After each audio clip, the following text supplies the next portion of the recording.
Mavoice yedu inozamani takubongwa kutenda mkomana akaita pasera next pamablango icho mzana kuti godobizi ashawo ndore stari yake cheche kuti waloti so ande ingredient so anonzi godobizi mfano wedu takura nekanoti friend hai papa kaspark atakomana Christmas imbo jabulai nakirwa saka totenda tomisira maoko manja apala totenda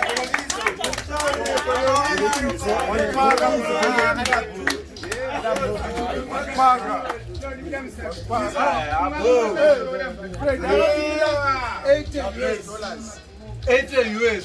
Oh, more castles. 80 Canadian. 80 Canadian. 65. 60, which means 0.3 crates.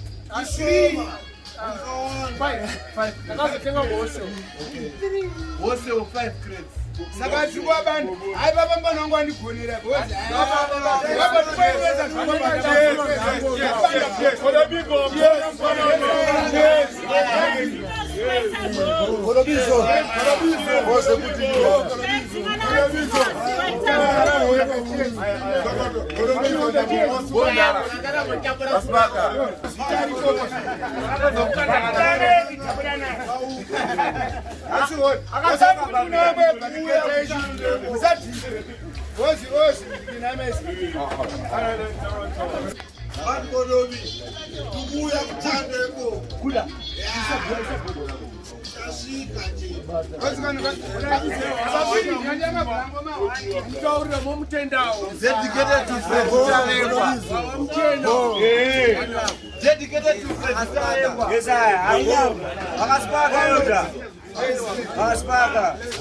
one load.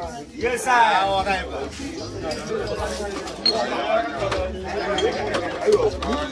signature Godobisa.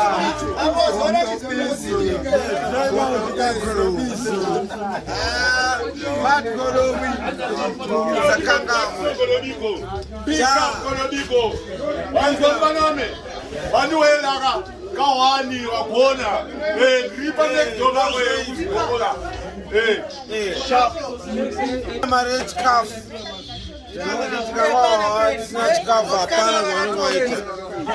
Tumizire marriage calf Godobizo.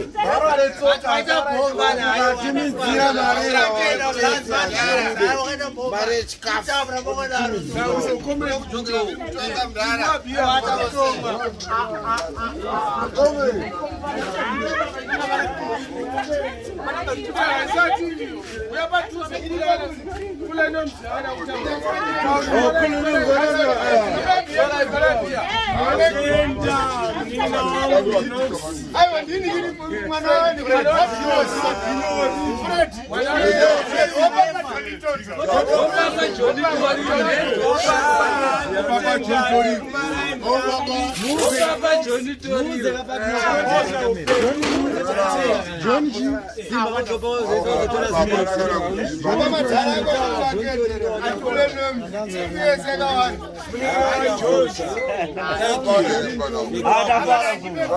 Wonderful.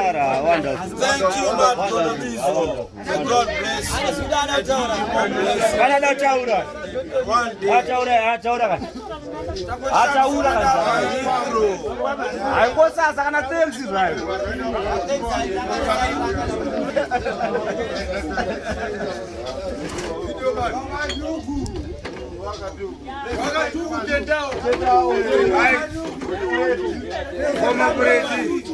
One time utakubanda umabuto. Mbatu kubala mwalaka.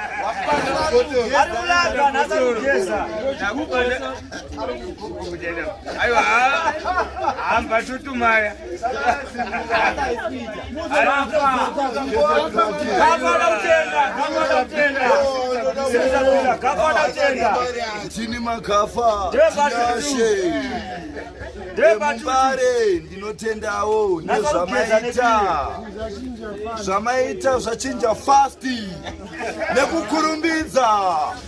Dai Mwari vakuitirawo nyasha ikoko kuchando. Miliyo.